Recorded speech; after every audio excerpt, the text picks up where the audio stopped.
Bismillahirrahmanirrahim. Assalamualaikum warahmatullahi wabarakatuh. Alhamdulillahi ala ihsanih wa syukru lahu ala taufiqihi wa amtinanih. Wa asyhadu an la ilaha illallah wahdahu la syarika lahu ta'ziman li sya'nih. Wa asyhadu anna Muhammadan abduhu wa rasuluh da'ila ridwani. Allahumma salli alaihi wa ala alihi wa ashabihi wa ikhwanih. Sebelumnya syukran kepada Ustaz Ali Razak, demikian juga pada para jamaah Masjid Al-Berkah yang dirahmati oleh Allah Subhanahu wa taala. Alhamdulillah pada kesempatan kali ini kita bisa berjumpa melalui Zoom ya, dalam rangka untuk belajar sejarah atau biografi singkat dari salah seorang imam besar dari 4 imam mazhab ya, yaitu Al-Imam Abu Hanifah Nu'man bin Thabit bin Zuta At-Taimi Al-Kufi rahimahullahu taala. Yang tentunya dengan pelajari sirah para ulama ya, banyak faedah yang akan kita dapatkan ya. Kita akan mengenal bagaimana keluasan ilmu mereka, bagaimana ibadah mereka, bagaimana zuhudnya mereka, bagaimana dermawannya mereka ya, bagaimana takutnya mereka kepada Allah Subhanahu wa taala. Yang ini adalah contoh nyata ya. Contoh nyata di mana mereka bukan di zaman sahabat radhiyallahu ta'ala, tapi mereka adalah generasi datang setelah zaman para sahabat, itu di zaman para tabi'in ya. Dengan mempelajari sejarah para ulama, para imam, kita akan semakin sadar diri bahwasanya kita ini sangat jauh dari namanya kesempurnaan ya. Kita masih banyak sekali kekurangan dari sisi manapun ya. Sisi ibadah sangat kurang, dari sisi takwa sangat kurang, sisi ilmu juga sangat kurang, dari sisi kedermawanan juga sangat kurang ya. Sehingga seorang ketika mempelajari sirah perjalanan para ulama seperti ini, maka dia akan merasa dirinya semakin kerdil, semakin tahu diri, semakin tahu siapa dirinya, dan semakin jauh dari ujub. Ini faedah pertama ya, membuat seorang melepaskan pakaian ujub yang dia pakai selama ini untuk dia lepaskan. Pakaian kegagahan, kesombongan, keangkuhan, merasa diri akan dia lepaskan dengan pelajari sirah para ulama tersebut. Faedah berikutnya, ketika kita mempelajari sirah para ulama, kita akan termotivasi ya, untuk bisa beramal saleh, menuntut ilmu, untuk dermawan dan yang lainnya sebagaimana dicontohkan oleh mereka. Tokoh yang akan kita bahas pada kesempatan kali ini dengan pembahasan singkat. Saya katakan singkat karena sebenarnya buku-buku mengenai sirah Imam Abu Hanifah sangatlah banyak ya. Tadi saya sempat lihat ada yang 500 halaman, ada yang 300 halaman. Saya tidak ada waktu untuk membaca ya. Dan para ulama juga menulis dalam buku-buku sejarah mereka ya. Hampir seluruh buku-buku sejarah, buku-buku tarikh ya, menyebutkan tentang biografi Al-Imam Abu Hanifah rahimahullahu taala.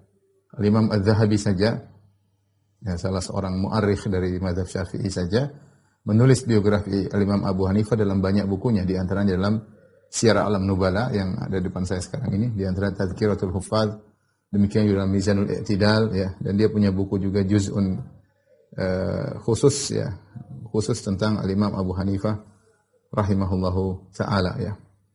Akan tapi yang penting kita membaca sirah beliau secara singkat sebagai gambaran singkat tentang sejarah kehidupan beliau Al-Imam Abu Hanifah rahimahullahu taala ya.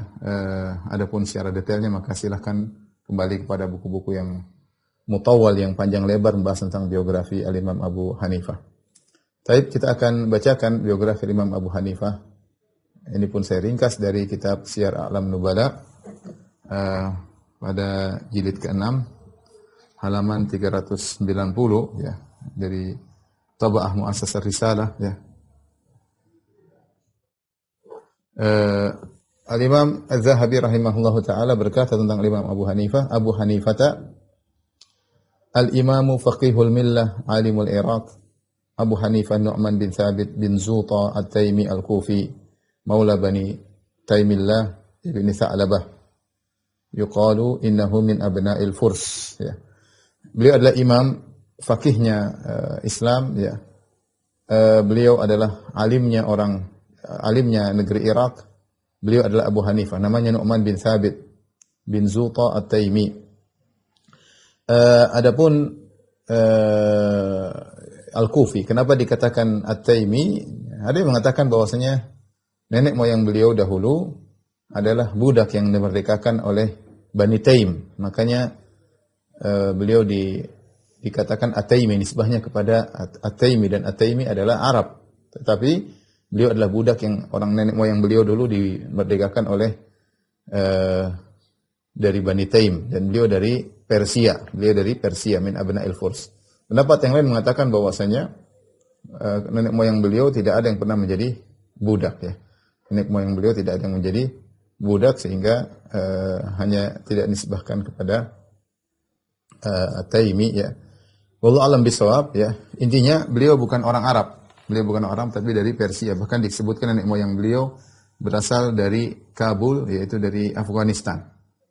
Beliau lahir pada tahun 80 Hijriah di zaman kehidupan Sigharu as-Sahabah, yaitu zaman para sahabat-sahabat junior.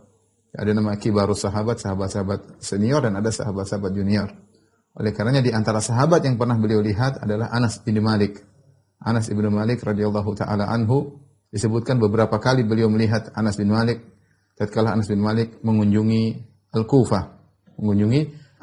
Dengan demikian kita tahu bahwasanya Imam Abu Hanifah termasuk para tabi'in, Hanya saja beliau termasuk dari sigharu tabi'in, ya. Tabi'in juga terbagi-bagi, ada kibaru tabi'in, ya.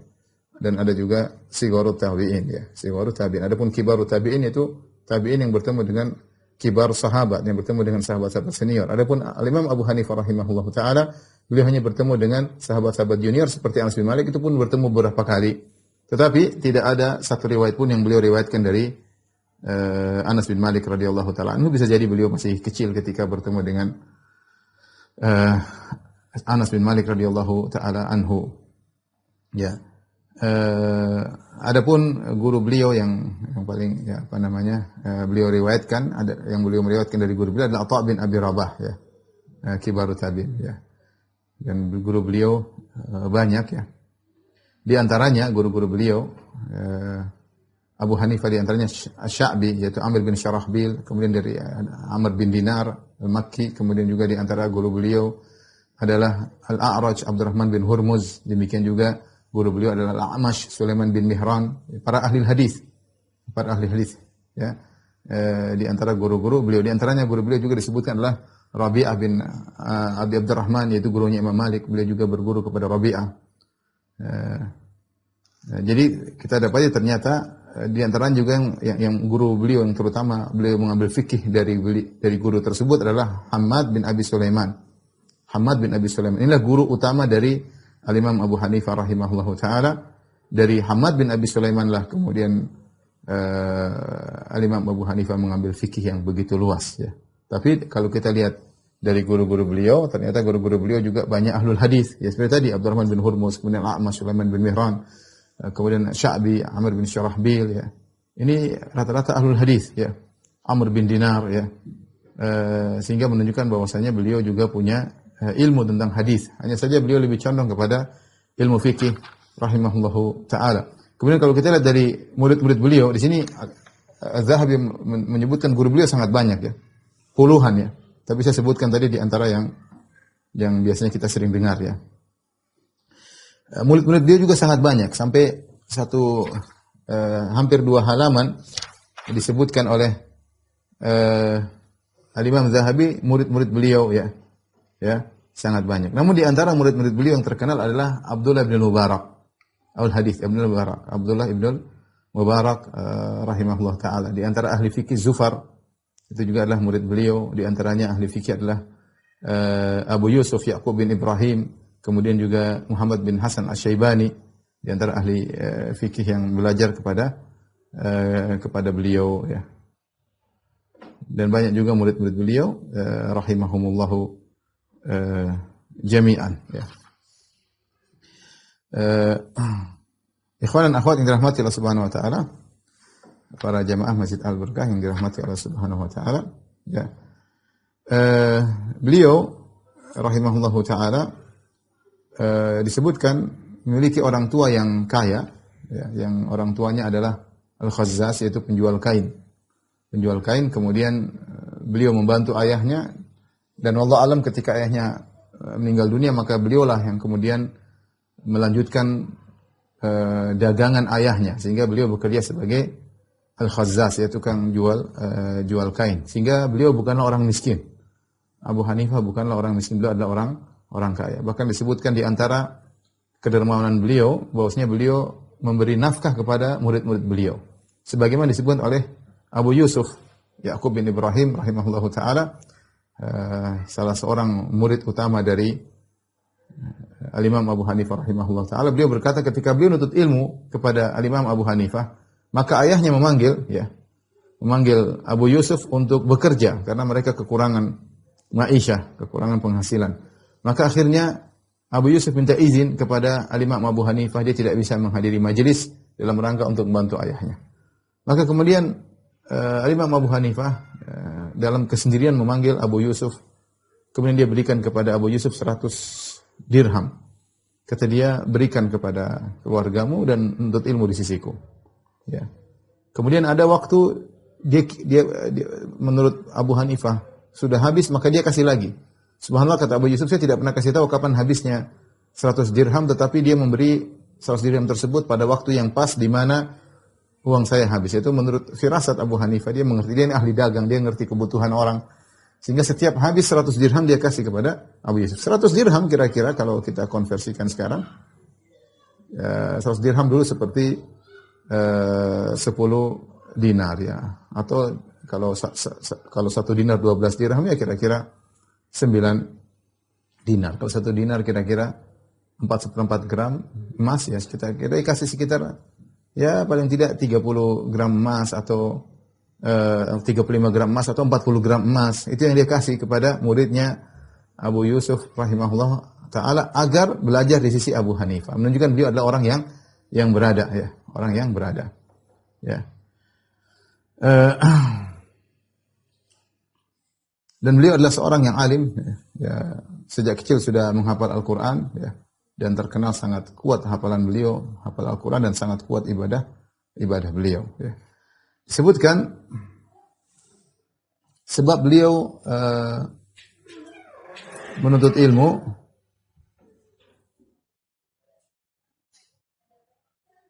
sebagaimana disebutkan oleh Zufar, murid beliau, Zufar Ibn al-Hudzail.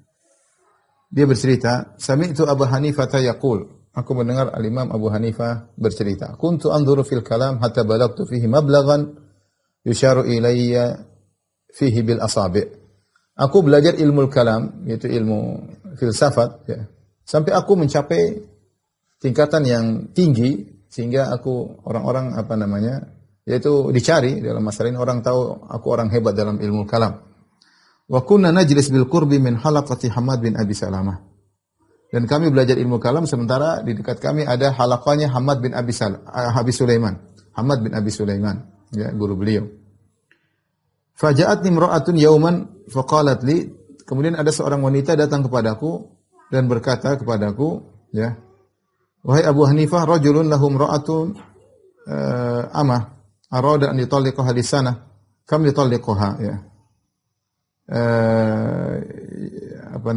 Ada seorang memiliki seorang istri yang merupakan budak wanita dan dia ingin menceraikan istrinya tersebut li sunnah, sesuai dengan sunnah. Kam yutalliquha, dia cerai berapa, talak berapa ya. Falam adri ma aqul, ya, aku tidak tahu bagaimana menjawab wanita ini ya. Ada seorang ingin menceraikan istrinya seorang budak, bagaimana menceraikan sesuai dengan sunnah ya, karena jangan sampai terjerumus pada tolak bid'ah, tolakun bid'i. Falam adri ma aqul, aku tidak tahu apa yang harus aku jawab. Fa amartuha an tas'ala Hammadan, maka aku bilang tanya kepada Hammad bin Abi Sulaiman.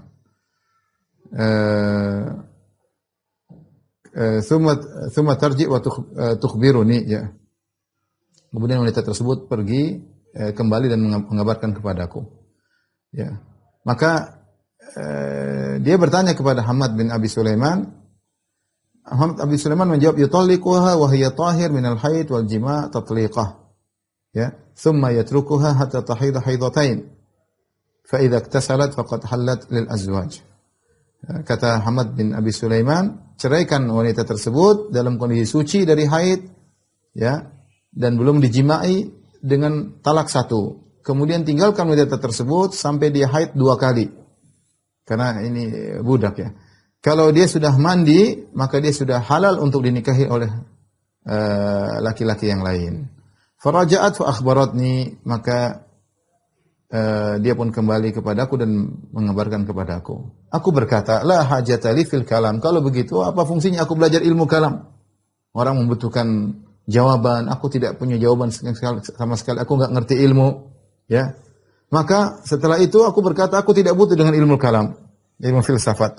Wa akhadtu na'li fajalastu ila Hammad. Maka aku pun mengambil sendalku, aku pun duduk di majelis Hammad bin Abi Sulaiman.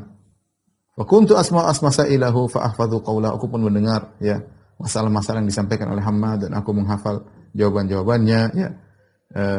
Kemudian beliau mengulang lagi, besok hari aku pun menghafalkan jawaban-jawaban beliau ya. Sampai akhirnya Abu Hanifah terkenal murid Hammad bin Abi Sulaiman yang paling cerdas. Ya, sementara murid-murid yang lain ya wa yukhti ashabuhu, murid-muridnya yang lain sering keliru, mungkin kurang hafal, kurang paham ya. Sampai akhirnya Hammad bin Abi Sulaiman berkata, la yajlusu fi sadril halaqah bihidai ghairu Abu Hanifah. Tidak ada yang boleh duduk depanku persis ya di depan halaqah kecuali Abu Hanifah. Fasahibtuhu 10 sinin. Aku pun bermajlis dengan Hammad bin Abi Sulaiman selama 10 tahun. Ya, belajar, nuntut ilmu 10 tahun bukan waktu yang sebentar. Duduk di majelis mendengarkan, menghafal, menghafal. Bagaimana semangat para ulama untuk menuntut ilmu. Subhanallah, perhatikan di sini. Kemudian Abu Hanifah berkata, "Tsumma naza'atni nafsi at-talab lirri'asah." Kemudian tiba-tiba jiwaku aku juga ingin tampil, ya. Ri'asah itu ingin punya kedudukan ya. Dia merasa sudah punya ilmu. Abu Hanifah rahimahullah merasa dia punya ilmu. Fa ahbabtu an a'tazilahu wa ajlis fi halaqatin li nafsi. Maka aku tinggalkan guruku dan aku buka majelis sendiri. Aku tinggalkan guruku dan aku buka majelis sendiri. Fa kharajtu yawman bil ashi wa azamani an af'al. Ya. Aku pun keluar di waktu suatu hari di waktu sore. Dan aku sudah bertekad untuk melakukan tekadku. Aku ingin buka majelis. Sudah cukup 10 tahun belajar. Sekarang saya punya waktu untuk buka majelis sendiri. Punya murid-murid sendiri. Falamma ra'aitu lam tatib nafsi an a'tazilahu. Tapi aku lihat diriku kayaknya tidak seret untuk meninggalkan majelis guruku. Sudah enggak jadi akhirnya. Ya. Tiba-tiba di malam itu datang kabar ya, bahwasanya ada kerabat gurunya di Basrah meninggal dunia. Kerabat Hammad bin Abi Sulaiman meninggal di Basrah.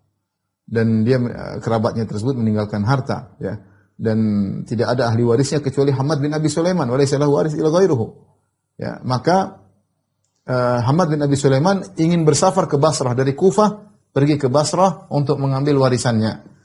Fa amarani an ajlisa makanahu, maka dia minta aku untuk menggantikan posisinya untuk ngajar. Subhanallah.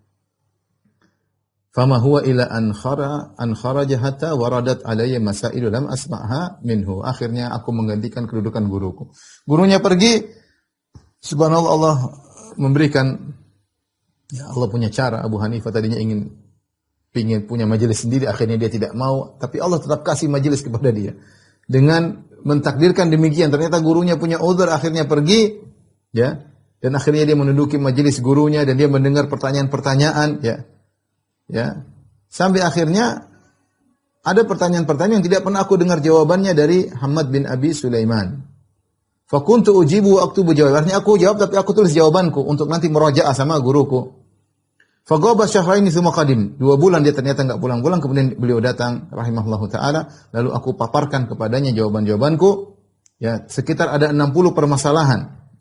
Dan dia fawafaqani fi arba'in, beliau setuju denganku pada 40 jawaban. Dan beliau menyelisihiku ya dalam 20 jawaban. Fa'alaitu ala nafsi alla ufariqu hatta yamut. Maka aku pun tegaskan pada diriku ya bahwasanya aku tidak akan meninggalkan guruku sampai beliau meninggal ya. Intinya inilah Imam Abu Hanifah rahimahullahu taala di Zufar menceritakan kenapa sebab beliau belajar ilmu hadis ya, karena beliau melihat kebutuhan masyarakat tentang belajar ilmu fikih. Kenapa? Karena beliau melihat kebutuhan masyarakat terhadap fikih sangat luar biasa ya. Sementara belajar ilmu kalam kelihatannya pandai ngomong namun tidak ada faedahnya. Ya. Dalam riwayat yang lain disebutkan bahwasanya beliau belajar sama Hamad bin Abi Sulaiman sampai meninggal dunia, totalnya adalah Thamaniya Asyrata Sanah, 18 tahun. 18 tahun belajar berguru kepada seorang yang faqih, Hamad bin Abi Sulaiman. Al-Imam Abu Hanifah pernah bercerita, "Ra'aitu ru'yan afza'atni." Aku melihat mimpi, aku bermimpi dengan mimpi yang membuat aku takut, ya. Ra'aitu ka'anni anbushu qabran Nabi sallallahu alaihi wasallam. Aku lihat dalam mimpiku aku menggali kuburan Nabi sallallahu alaihi wasallam. Mimpi yang mengerikan. Bagaimana aku menggali kuburan Nabi sallallahu alaihi wasallam. Fa ataitu al-Basrah fa amartu rajulan yas'alu Muhammad bin Sirin fa sa'alahu. Sampai di Basrah dia ketemu, dia di situ ada Muhammad bin Sirin, seorang tabi'in yang disebut ahli tafsir mimpi. Maka aku memerintahkan meminta seorang untuk bertanya kepada Muhammad bin Sirin tentang mimpiku tersebut. Apa maknanya seorang bermimpi menggali kuburan Nabi sallallahu alaihi wasallam, mimpi yang menakutkan. Faqala hadza rajulun yanbushu akhbar Rasulullah sallallahu alaihi wasallam. Adalah seorang yang akan menggali kabar-kabar dari Nabi, itu riwayat-riwayat dari Nabi sallallahu alaihi wasallam, itu akan menyampaikan ilmu dari Nabi sallallahu alaihi wasallam, ya. Ya. Dan subhanallah akhirnya beliau menjadi seorang yang sangat faqih, ya, di zamannya, seorang yang faqih di zamannya. Maka orang-orang mulai berdatangan untuk ilmu kepada Abu Hanifah rahimahullahu taala, ya. Sampai berkatalah salah seorang muridnya, Abdullah bin Mubarak. Siapa Abdullah bin Mubarak? Orang yang sangat hebat. Abdullah bin Mubarak yang sering dinukil perkataannya dalam buku-buku akidah. Abdullah bin Mubarak ahli hadis yang mungkin kita akan bahas tentang beliau secara biografi beliau secara tersendiri karena beliau di antara ulama yang mengumpulkan banyak keutamaan, ya, yang tercerai-berai pada banyak orang, tapi dia kumpulkan sendiri. Beliau adalah ahli hadis, beliau adalah mujahid fisabilillah, beliau adalah ahli sedekah, ya. Beliau adalah ahli tafsir, beliau adalah ahli fikih lengkap, Ibnu Mubarak. Apa kata beliau? Laula anna Allah a'ani bi Abi Hanifah wa Sufyan kuntu kasairin nas. Kalau bukan Allah menolong aku dengan adanya Abu Hanifah dan Sufyan Ats-Tsauri maksudnya, kuntu kasairin nas, maka aku seperti orang yang lain, tidak ada spesialku. Tapi Allah beri karunia kepadaku dengan memperkenalkan diriku kepada Abu Hanifah dan Sufyan Ats-Tsauri. Sufyan Ats-Tsauri rahimahumullah jami'an.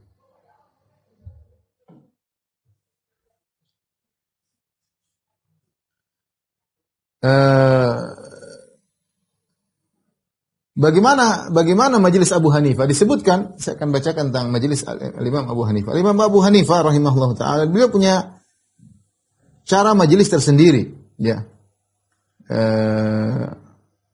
Dalam menyampaikan ilmu ini berbeda daripada imam-imam yang lain. Kita ada Imam Abu Hanifah, ada Imam Malik, ada Imam Syafi'i, ada Imam Ahmad. Ketiga imam yang lain, jadi Imam Abu Hanifah imam yang pertama secara sejarah, imam yang pertama adalah Imam Abu Hanifah. Kemudian setelah itu Imam Malik, ya. Kemudian setelah itu baru Imam Syafi'i, kemudian baru setelah itu Imam Ahmad bin Hanbal rahimahumullahu jami'an. Inilah 4 imam mazhab, ya.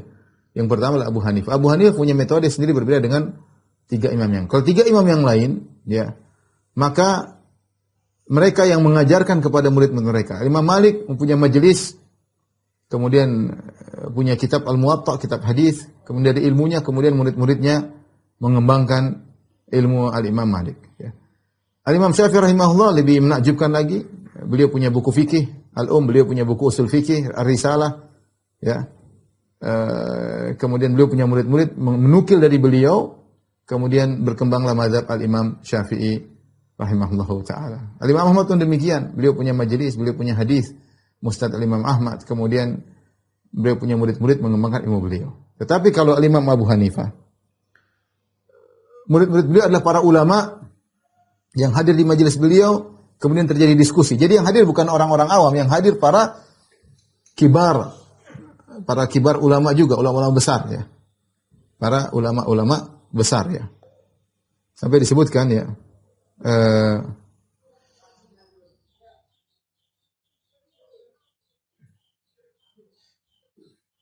disebutkan bahwasanya Imam Abu Hanifah rahimahullah, muridnya yang hadir dalam majelis beliau adalah 36 orang.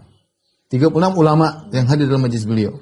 Minhum 28 yasluhuna lil qadha. Ada 28 orang yang setiap orang pantas untuk jadi qadhi. Nah, qadhi itu berarti pakar seluruh ilmu agama. Menjadi qadhi berarti pakar seluruhnya. Mau tanya apapun bisa. Mau tanya ilmu waris, mau tanya ilmu fikih, mau taharah, mau apapun masalah agama bisa dijawab. Namanya qadhi. 28 di antaranya semuanya pantas untuk jadi qadhi. Kemudian wasittatun yasluhuna lil fatwa. Dan 6 orang pantas untuk menjadi mufti. Ya. Dan 2 orang di antaranya Abu Yusuf dan Zufar yasluhani li ta'dibil qudat warbabil fatwa. Yang 2 orang ini yang paling hebat, pantas untuk mendidik para qadhi dan mendidik para mufti. Di atas qadhi dan mufti ya. Yaitu Abu Yusuf dan Zufar. Jadi yang hadir di majelis beliau adalah orang-orang hebat ya. Makanya disebutkan ketika ada yang mengkritiki Imam Abu Hanifah di depan Waqi' bin Jarrah. Siapa Waqi' bin Jarrah? Waqi' bin Jarrah salah seorang dari guru Imam Syafi'i rahimahullahu taala dan salah seorang guru dari Imam Al-Bukhari rahimahullahu taala. Ya, ada orang berkata di sisi Waqi' bin Jarrah Ar-Ru'asi. Ada yang berkata akhta Abu Hanifah. Abu Hanifah salah. Salah. Maka Waqi' berkata, "Wa kaifa ya yuqaddir Abu Hanifah an yukhti." Bagaimana bisa diperkirakan Abu Hanifah salah dalam permasalahan ini? Wa ma'ahu, sementara yang hadir dalam majelisnya ada mithlu Abi Yusuf, kata Waqi'. Yang hadir dalam majelis Abu Hanifah ada Abu Yusuf, ada Muhammad bin Hasan Asy-Syaibani, Muhammad bin Hasan gurunya Imam Syafi'i. Ada Zufar fi qiyasi wa ijtihadihim, yang mereka ahli qiyas, ahli ijtihad. Ya, kemudian mithlu Yahya bin Zakaria bin Abi Zaidah, Hafs bin Giyas wa Habban bin Qundul ibni Ali fi hifdhihim lil hadis ya, tentang yang ahli dalam ilmu hadis ya. Kemudian juga misal Qasim bin Ma'an bin Abdurrahman bin Abdullah bin Mas'ud ya, fi ma'rifati fi nahwi wal lughah. Di antara yang hadir dalam majelis Abu Hanifah ada ahli nahwu dan ahli bahasa ya. Dan ada Dawud At-Ta'i wal Fudail bin Iyad fi zuhdihima wa wara'ihima. Dan ada hadir di majelis Abu Hanifah Fudail bin Iyad ya, dan Dawud At-Ta'i yang terkenal dengan kezuhudan dan wara'. Wa Abdullah bin Mubarak hadir juga dalam majelis beliau, Abdullah bin Mubarak fi ma'rifati bit tafsir wal ahadits wa tawarikh, yang ahli tafsir, ahli hadis, ahli sejarah. Faman kana ashabu wa julasa'u haula kaifa yukhti wa huwa bainahum.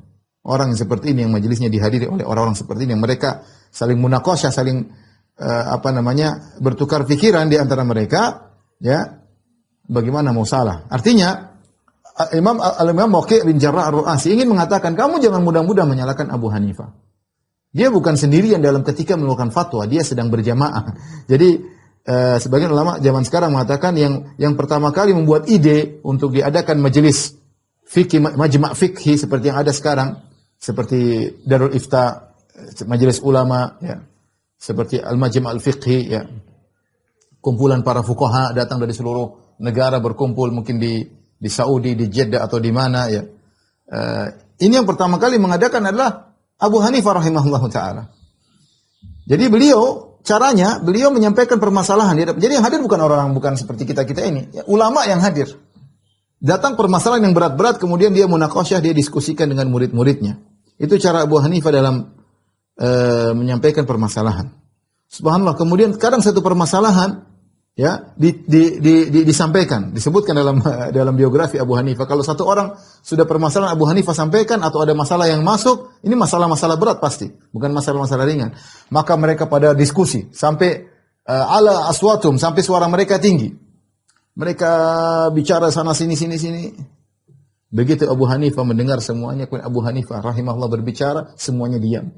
Semuanya diam. Takjub dengan kesimpulan dan pendapat Abu Hanifah, menyimpulkan pendapat mereka, perselisihan mereka, ya. Semua diam, ya.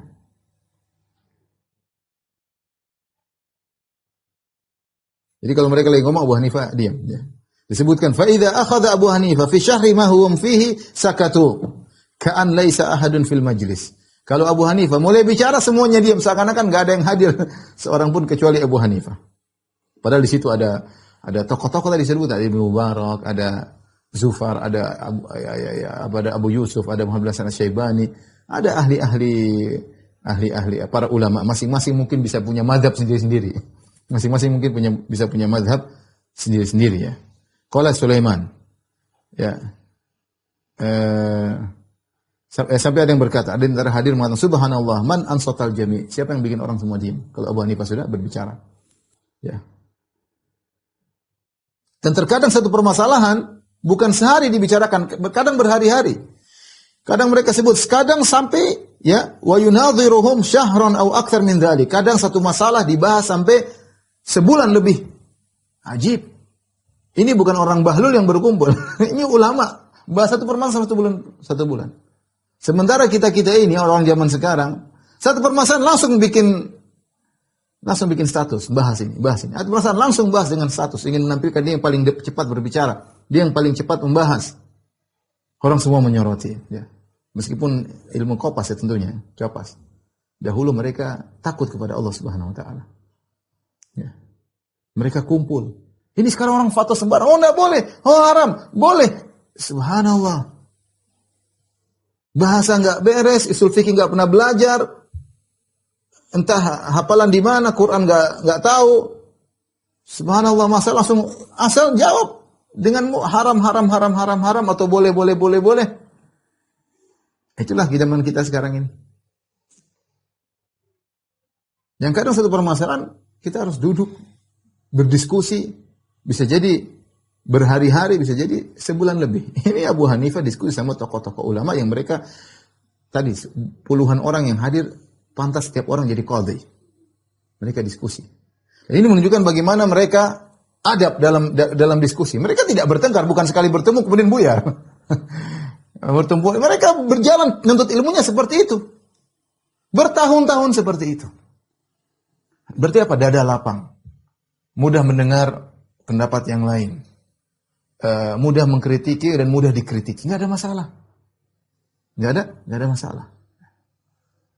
Nah, sebagian orang baru sedikit cepat ngamuk, cepat marah, tidak mau terima kritikan. Kalau ngeritik paling jago, tidak mau nyinyir. Kalau nyinyir paling hebat. Ya akhi. Lihat bagaimana Al-Imam Abu Hanifah mendidik murid-muridnya ya. Sebenarnya yang menakjubkan lagi ya. Yang menakjubkan kalau mereka nanti kalau sudah diputuskan permasalahan ini jawabannya begini, maka Abu Yusuf, murid Al-Imam Abu Hanifah Al-Qadhi Abu Yusuf, dia catat. Nah, ini fatwa yang berlaku. Setelah diskusi mungkin lama. Yang menakjubkan subhanallah. Wa idza ashkalat alaihi mas'alatun qala li ashabi. Abu Hanifah kalau ada permasalahan dia tidak bisa jawab. Subhanallah, semua sudah diskusi, muridnya ada puluhan yang semua orang alim. Semua tidak ada yang bisa jawab. Abu Hanifah juga sudah buntu. Bosnya sudah buntu Abu Hanifah. Guru mereka juga sudah buntu rahimahullah. Apa yang dia katakan? Ma hadza illa li dzambin ahdatstuhu. Ini pasti gara-gara dosa yang saya pernah lakukan. Wa kana yastaghfir. Astaghfirullah. Dia bilang di depan murid-muridnya. Ma hadza illa li dzambin ahdatstuhu. Aku tidak bisa jawab buntu ini gara-gara ada dosa yang aku lakukan. Pernah aku lakukan. Kemudian mulailah beliau beristighfar. Wa rubbama qama wa shalla. Terkadang beliau salat. Dia menganggap permasalahan agama bukan masalah sepele. Bukan asal sampaikan, tulis di status, kemudian disebarin, terserah orang mau bilang apa. Ya, ini masalah nanti akan ditanya oleh Allah Subhanahu wa taala. Anta muwaqqi' an rabbil alamin. Bertanda tangan atas nama Allah Subhanahu wa taala. Ini bicara tentang agama Allah. Ya, bukan fatwa, bukan masalah paling kenceng-kencengan. Fatwa bukan masalah paling nggak ada. Bahkan kalau kita bisa memudahkan kepada masyarakat, kita mudahkan selama tidak haram. Nabi SAW kalau diberikan dua pilihan, ya, ikhtaru aisarahuma ma lam yakun haraman. Ya. Rasulullah kalau ada dua pilihan, Rasulullah pilih yang paling mudah selama tidak haram. Bukan yang fatwa paling kenceng, yang paling sedikit haram, ini tidak boleh. Enggak, ya ikhwan. Semua dijalani dengan takwa, bukan masalah fatwa perasaan. Orang sekarang fatwa dengan perasaan. Tanya kenapa begini, enggak boleh, pokoknya enggak boleh. Gimana? Nanti bicara bertakwa kepada Allah. Nanti akan ditanya oleh Allah pada hari kiamat kelak. Apalagi fatwa berkaitan dengan banyak manusia, berfatwa dengan nyawa manusia. Lihat bagaimana Abu Hanifah rahimahullah taala, ini mengingatkan kita semua para ustadz yang mudah berbicara. Bagaimana Abu Hanifah rahimahullah kalau tidak bisa jawab, dia bilang, "Hadza illa li dzambin ahdatsuhu." Ini karena dosaku. Wa kana yastaghfir bi istighfar. Farubbama qama wa shalla. Beliau berdiri kemudian beliau salat. Fatankashifu lahul mas'alah. Kemudian ternyata beliau dapat jawabannya setelah salat. Wa yaqul, beliau berkata, "Rajautu annahu tiba alayya." Aku berharap aku telah diterima taubatku. Kisah ini sampai kepada Fudail bin Iyad, melihat bagaimana waraknya Abu Hanifah. Ya, fabaka bukaan syadidan. Maka Fudail bin Iyad menangis mendengar kisah Abu Hanifah, bagaimana cara beliau berfatwa. Tidak sembarang, majelis sampai berhari-hari, sampai bulan. Kalau enggak bisa kemudian istighfar, kemudian salat. Subhanallah.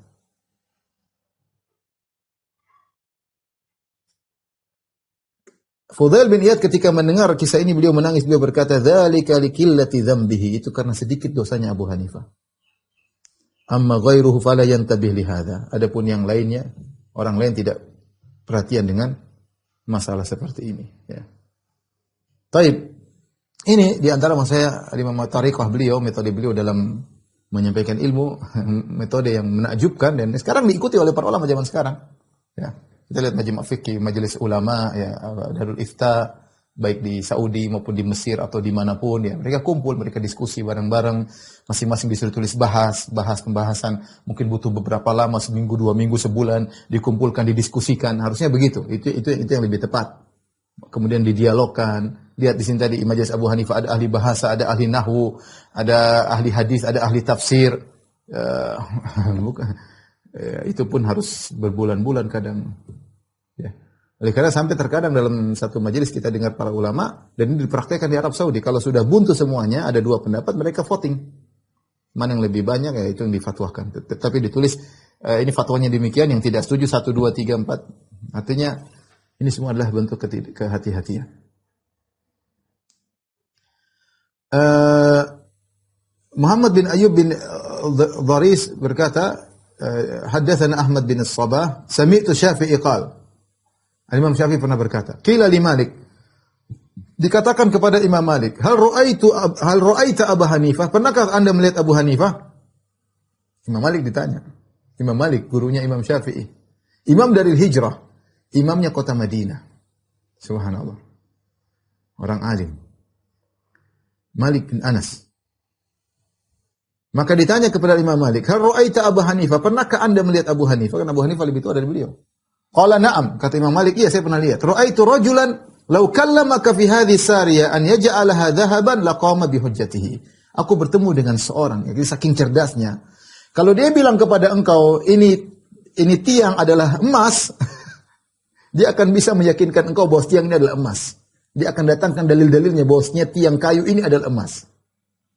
Artinya ini perkataan Imam Malik, bukan berkata orang bodoh. Kalau orang bodoh bilang itu pernah ketemu ustaz itu pintar banget. Ya kalau yang ngomong orang bodoh kita bilang wajar.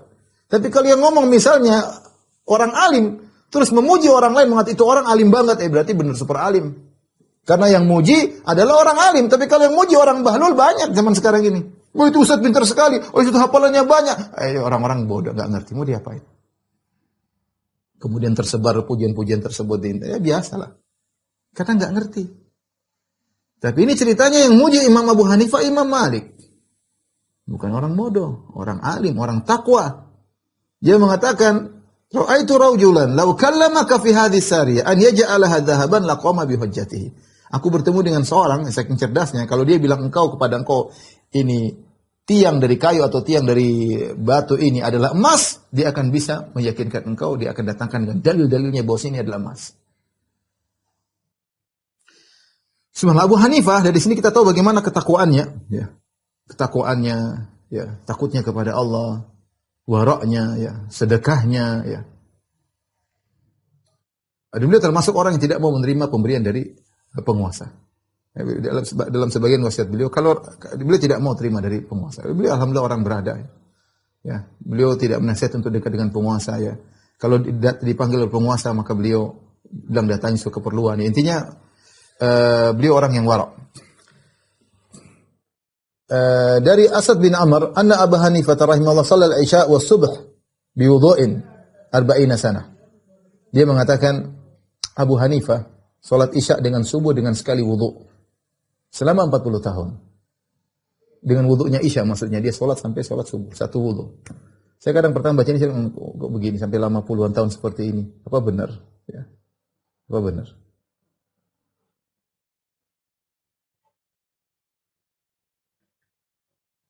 Ilmu Az-Zahabi menuliskan banyak riwayat tentang orang-orang yang memuji ibadahnya Abu Hanifah. Bagaimana dia salat Isya dengan subuh satu wudu saja. Kemudian kata apa namanya? Dari Qadhi Abu Yusuf dia berkata, "Bainama ana amshi ma Abi Hanifah idh sami'tu rajulan yaqul li akhar, hadha Abu Hanifah la yanamul lail." Ketika aku berjalan dengan Abu Hanifah, tiba-tiba ada seorang nyeletuk, "Ini Abu Hanifah enggak pernah tidur malam." Ya. Ternyata kenapa? Fakana yuhyil laila salatan wa tadarruan wa du'an. Ternyata dia habis Isya tidak tidur. Beliau salat malam. Beliau salat malam. Saking lamanya beliau salat malam, diriwayatkan anna Abu Hanifah qara al-Qur'an kullahu fi raq'ah. Beliau baca Quran khatam dalam satu rakaat. Saya tanya sebagian teman-teman yang hafiz Quran yang kadang setoran satu Al-Quran, sebagian mereka teman-teman berkata yang punya sanad, bisa Ustadz dimulai dari ba'da subuh selesai sore sudah selesai. Kalau yang bacanya cepat ya bisa selesai 30 juz. Saya bilang mungkin Abu Hanifah mungkin demikian. Ba'da Isya mulai start ibadah sampai subuh sudah selesai 30 juz. Salat satu rakaat saja satu witir. Berapa salatnya? Satu rakaat. Iya satu rakaat. Tapi 30 juz dalam satu rakaat. Menakjubkan.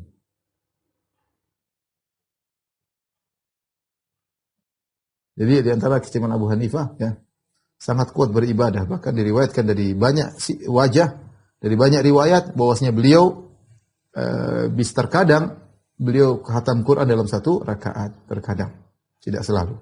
Artinya beliau sudah pada Isya beliau ibadah sampai subuh dan sering dengan satu wudu untuk salat Isya dan juga salat subuh.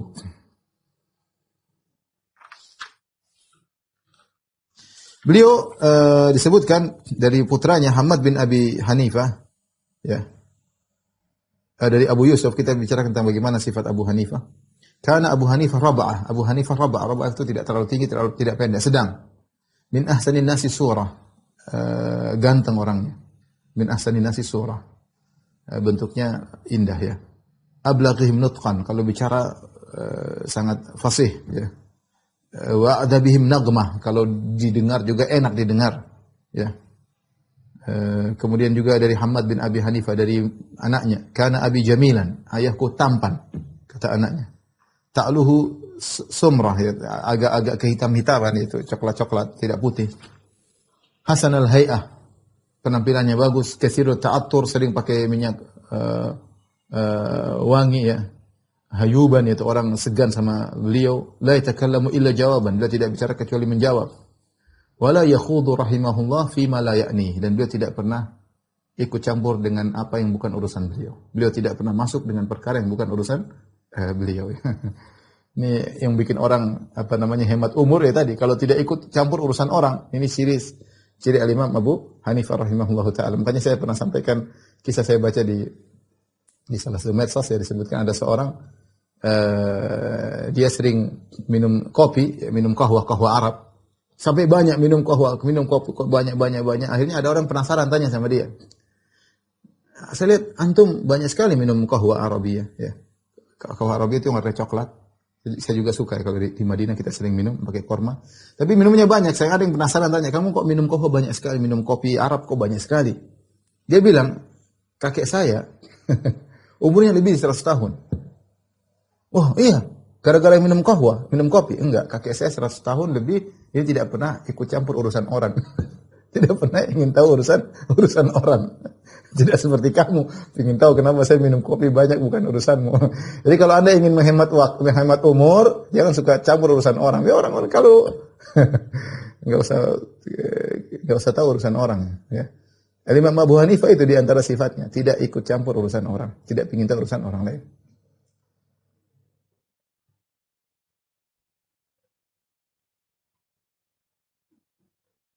Di antara kedermawanan beliau, ya, Karena Abu Hanifah telah mewajibkan dirinya, in halafa billahi shadiqan. Kalau dia bersumpah, dia bilang demi Allah, an yatasaddaqa bidinar. Setiap dia bersumpah, dia tidak gampang bersumpah. Tapi kalau dia bilang demi Allah, dia pasti sedekah 1 dinar. Sumpah yang jujur loh. Setiap dia bersumpah, dia kasih 1 dinar. Dia tidak menggampang-gampangkan sumpah. Wa kana idza anfaqa ala iyalihi nafaqatan tasaddaqa mithla. Kalau dia berinfak untuk keluarganya sekian, dia juga berinfak untuk yang lain sekian. Jadi kalau dia untuk keluarga misalnya sebulan 2 juta, dia 2 juta juga dia infak di luar. Menakjubkan kuatnya keyakinan beliau, sedekah yang sangat luar biasa. Ya kita kan enggak begitu. Kita buat keluarga mungkin 2 juta, buat di luar 100 ribu ya. Sebagian kita, bukan kita. Sebagian kita Masya Allah ya. Ya.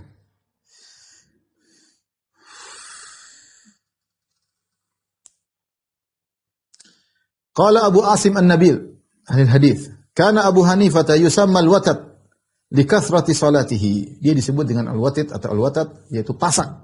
Kenapa? Karena kuatnya salatnya, sering berdiri seperti pasak, seperti paku yang tidak bergeming. Saking kuat ibadah.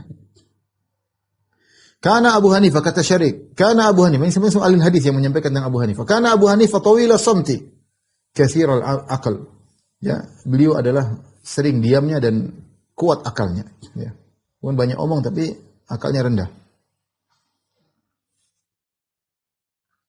Al-Qadhi Abi Yusuf muridnya. Karena Abu Hanifah yakhtimul Quran kulla lailah fi raka'ah. Abu Hanifah menghatamkan Quran dalam 1 malam 1 rakaat.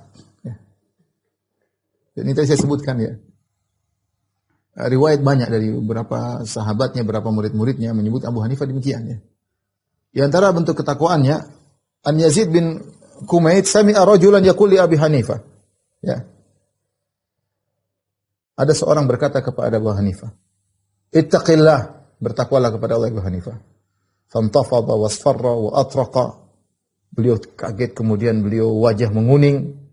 Ya. Kemudian beliau menundukkan kepala beliau, mendengar ada orang bilang sama dia, "Ittaqillah," bertakwalah kepada Allah. Bukannya marah ya. Kita kalau ustaz ente takwa kepada Allah, mungkin kita tersinggung. Karena ketika ada orang bilang sama kita, ittaqillah, bertakwalah kepada Allah, seakan-akan kita enggak bertakwa. Saya ini tidak bertakwa. Ittaqillah, bertakwalah kepada Allah, subhanallah. Abu Hanifah ketika ditegur, dan ini orang paling alim di zamannya. Maka dia berkata apa ketika ditegur orang tersebut? Jazakallahu khairan. Jazakallahu khairan. Semoga Allah membalas engkau kebaikan mendengar menasihatiku. Subhanallah. Seorang terbuka untuk dinasihati. Sebagian kita tidak bisa disentuh sedikit pun nggak bisa. Mau dikritik sedikit pun nggak bisa. Dia merasa kalau dikritik seakan-akan harga dirinya jatuh. Subhanallah. Ini dia cari dia cari rias, dia cari kedudukan, dia cari pujian manusia. Kalau dikritik sedikit sudah bikin bantahan sebanyak-banyaknya. Kalau bisa konversi pers, kalau bisa semua orang untuk membela dirinya, lari kanan, lari kiri. Kita ini manusia. Salah itu sangat mungkin. Ya. Nggak usah baper. Ya. Ini sebagian orang sebenarnya tidak bisa dikritik. Ini lihat. Ittaqillah, bertakwalah kepada Allah. Ini aja ngomong siapa? Bukan sembarang. Abu Hanifah, orang paling alim di zamannya. Bukan so alim. Orang paling alim di zamannya. Dan dia berkata, jazakallahu khairan. Ma ahwajan nas kulla waqtin ila man yaqul lahu mithla hadha. Dia berkata, ya, betapa butuh manusia di zaman setiap saat memerlukan orang yang seperti ini. Mengingatkan ya untuk bertakwa kepada Allah. Dan diriwayatkan kata Al-Imam Az-Zahabi rahimahullah, yurwa anna Abu Hanifah khatamal Quran 7,000 marrah. Diriwayatkan Imam Abu Hanifah menghatamkan Quran 7.000 kali. Wallahu a'lam bishawab. Jadi banyak yang meriwayatkan beliau baca Quran 1 rakaat, di antaranya Mis'ar bin Qidam, kemudian tadi Abu Yusuf, kemudian Humaid al-Himmani, banyak yang meriwayatkan Abu Hanifah baca Quran 1 rakaat selesai.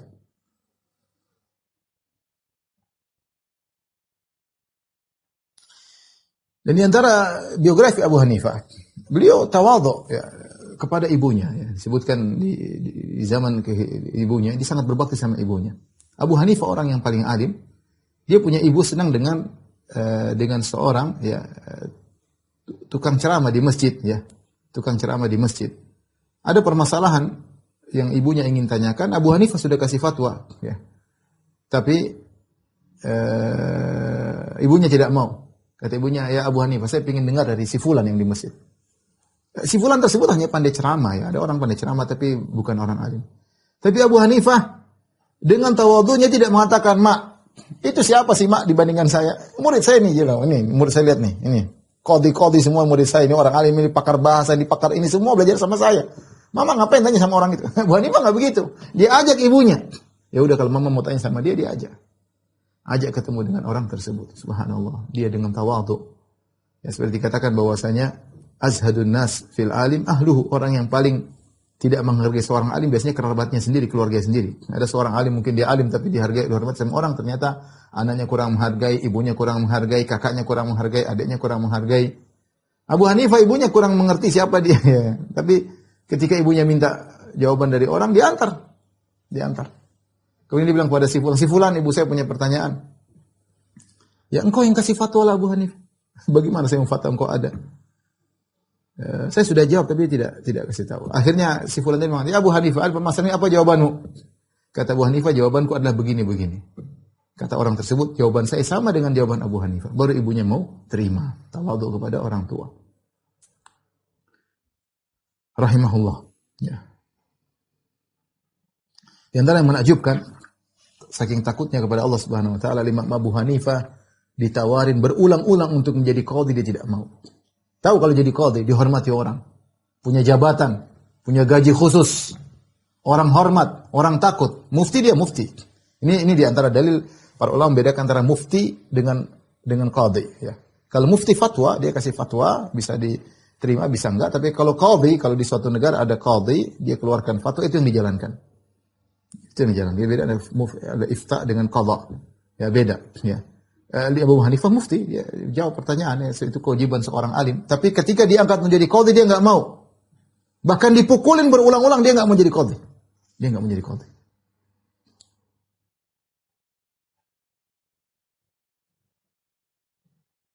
Sampai akhirnya dia meninggal gara-gara permasalahan ini. Tidak menjadi qadhi. Al-Mansur meminta Abu Hanifah untuk jadi qadhi. Dan Al-Mansur bersumpah, demi Allah, dia khalifah atau amir, ya, penguasa. Al-Mansur, dia berkata, demi Allah, hendaknya Abu Hanifah menjadi qadhi. Dia sudah bersumpah. Abu Hanifah juga bersumpah, wallahi inilah af'al, demi Allah aku tidak akan jadi qadhi.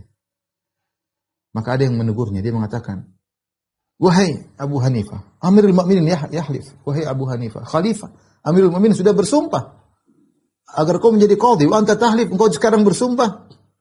Kata Abu Hanifah, Amirul Mukminin ala kafarati yamini aqdar minni. Gampang, Amirul Mukminin kalau mau bayar kafarah gampang. Dia lebih mampu bayar kafarah daripada saya. Akhirnya diperintahkan untuk dipenjara. Famata fihi bi Baghdad. Gara-gara ini dia meninggal dunia. Tidak sebagian orang bangga jadi memiliki jabatan, berbicara tentang fatwa, subhanallah. Jadi qadhi, jadi pejabat.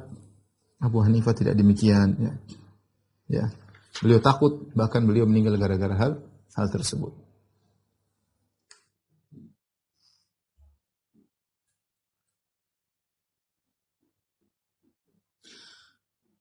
Rahimahullahu ta'ala, ya. Dan masih banyak pujian-pujian orang-orang kepada Abu Hanifah rahimahullahu ta'ala, yang disebutkan sebagian, ya.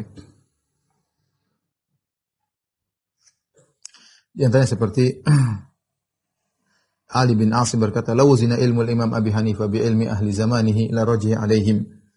Kalau ditimbang ilmunya Imam Abu Hanifah dibandingkan ilmu orang-orang di zamannya seluruhnya, lebih berat ilmunya Abu Hanifah, ya. Kata Hafs bin Giyas, "Kalamu Abi Hanifah fil fiqh adaqqu min asy-sya'r, la ya'ibuhu illa jahil." Perkataan Imam Abu Hanifah dalam fikih lebih halus daripada rambut. Tidak ada yang mencela perkataan Abu Hanifah kecuali orang jahil. Al-A'mash ini gurunya Sulaiman bin Mihran. Gurunya Abu Hanifah. Dia pernah ditanya satu permasalahan, dia berkata, "Innama yuhsinu hadza Nu'man bin Thabit al-Khazzaz." Yang bisa jawab seperti cuma Nu'man bin Thabit, itu Abu Hanifah. "Adhunnuhu burika lahu fi ilmihi." Menurutku dia diberkahi dalam ilmunya. Dia ahli fikih dia. Bahkan Jarir berkata, qala li Mughirah berkata, jalasa Abu Hanifah tafaqqah. Jalis Abu Hanifah tafaqqah. Hendaknya engkau bermajelis kepada Abu Hanifah, maka kau akan jadi ahli fikih. Fa inna Ibrahim an-Nakhai law kana hayyan la jalasahu. Seandainya Ibrahim an-Nakhai seorang tabi'in yang lebih duluan meninggal daripada Abu Hanifah, ya, kalau dia hidup dia akan belajar sama Abu Hanifah. Ibnu Mubarak berkata, Abu Hanifah afqahun nas. Abu Hanifah adalah orang yang paling alim. Ya. Kemudian Imam Syafi'i pernah berkata, "An-nasu fil fiqhi iyalun ala Abi Hanifah." Semua orang dalam masalah fikih kembali kepada Abu Hanifah. Imam Syafi'i sendiri kan muridnya Muhammad bin Hasan Asy-Syaibani. Muhammad bin Hasan Asy-Syaibani muridnya Abu Hanifah. Jadi Abu Hanifah punya murid namanya Muhammad bin Hasan Asy-Syaibani. Muhammad bin Hasan Asy-Syaibani punya murid namanya Asy-Syafi'i rahimahullahu taala. Dan beliau wafat pada tahun 150 Hijriah dengan usia 70 tahun. Tadi lahir tahun 80 Hijriah, wafat 150, berarti 70 tahun ya. Inilah Imam Abu Hanifah rahimahullahu taala, biografi singkat beliau ya. Semoga bermanfaat bagi kita dan bagi para pendengar sekalian, menjadi teladan bagi kita semua. Karenanya saking hebatnya Abu Hanifah, muncullah orang-orang yang fanatik kepada beliau. Ya, wajar kita mendapati orang yang faqih seperti ini terkumpul kepada dia.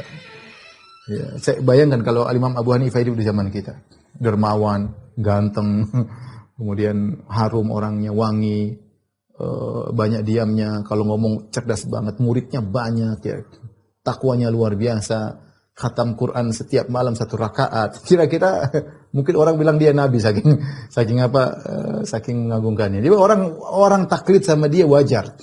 Meskipun itu dilarang oleh Abu Hanifah. Abu Hanifah pernah negur muridnya Abu Yusuf. Ya Abu Yusuf, ya Abu Yusuf, hai Yakub, jangan kau catat semua yang aku katakan. Bisa jadi aku ngomong sekarang, besok aku rubah. Dia ngelarang. Tidak semua berarti harus kau catat ya. Ya. Yang saya anehkan di zaman sekarang, ada orang yang artinya ya mungkin dai atau ustaz atau apa, ilmunya tidak ada apa-apanya dibandingkan dengan Abu Hanifah ya. Kemudian taklid kepada dai tersebut, itu saya aneh banget ya. Saya aneh banget. Yang ustaz tersebut ya mau dibilang menguasai ilmu juga enggak ya, tapi orang taklid sama dia. Kalau orang taklid sama Abu Hanifah saja kita tidak setuju. Ada orang taklid sama Syafi'i, sama Malik, sama Ahmad bin Hanbal rahimahumullah, kita tidak setuju. Ada orang taklid buta kepada Abu Bakar, kita tidak setuju. Apalagi dengan orang-orang zaman sekarang. Maka seorang hendaknya berpikir cerdas ya. Berpikir cerdas. Dari sini kita tahu bahwasanya Imam Mazhab itu seorang orang hebat. Bukan hanya mengumpulkan ilmu, tapi dengan ketakwaan. Maka kita dalam belajar fikih, kita lihat pendapat mereka. Mereka sudah berpikir lebih dahulu, mereka sudah berkumpul terlebih dahulu untuk membuatkan suatu jawaban. Ya, terserah kita mau pendapat ini, terserah kita. Tapi jangan kita meremehkan pendapat-pendapat mereka. Kita bilang ini kurang tepat, ini lebih tepat. Hadzal ladzi tamilu ilaihi nafsi, ini yang hatiku lebih condong pendapat seperti ini. Seperti Syekh Utsaimin rahimahullah, kalau beliau merajikan, beliau mengatakan demikian. Ya, ini yang pendapat ini saya lebih condong pada pendapat ini. Ini lebih ringan. Oh, ini pendapat ini batil, ini hawa nafsu. Ya, kan ulama punya uzur banyak. Makanya Imam Ibnu Taimiyah rahimahullah membuat suatu buku Raf'ul Malam an A'immatil A'lam. Bagaimana menghilangkan cercaan kepada para ulama karena mereka punya banyak uzur. Tapi kita perlu tahu bahwasanya mereka orang-orang hebat dalam takwa, dalam ilmu dan yang lainnya. Sampai-sampai ada sebagian mereka saking kagumnya sama Abu Hanifah membuat suatu hadis yang hadis palsu. Maknanya seperti ini, saya kunu fi ummati rajulun yuqalu lahu ismuhu Nu'man bin Thabit kunyatuhu Abu Hanifah. Akan ada dari umatku seorang yang namanya Nu'man bin Thabit dan kunyanya Abu Hanifah. Huwa siraju ummati. Dia adalah cahaya atau lampu bagi umatku, ya, sinar bagi umatku, ya. Huwa siraju ummati. Dia adalah cahaya bagi atau sinar bagi umatku. Wa sayakunu fi ummati rajulun yuqalu lahu Muhammad bin Idris, dan akan ada dari Umatku seorang namanya Muhammad bin Idris wa huwa adarru 'ala nasi min iblis, dan dia lebih parah daripada iblis. Jadi ada orang yang fanatik kepada Abu Hanifah, tidak suka dengan mazhab Syafi'i, mengatakan demikian. Akan ada cahaya umat namanya Abu Hanifah, ada orang berbahaya lebih parah daripada iblis namanya Syafi'i. Ini jelas hadis maudhu, ini jelas hadis maudhu. Ini karena fanatik buta terhadap para imam. Kita mengagungkan para ulama tapi tidak boleh fanatik kepada mereka. Wallahu a'lam bishawab. Mungkin demikian saja Ustaz Ali Razak yang beliau sampaikan ya. Kurang lebih saya mohon maaf kepada jamaah Masjid Al-Berkah.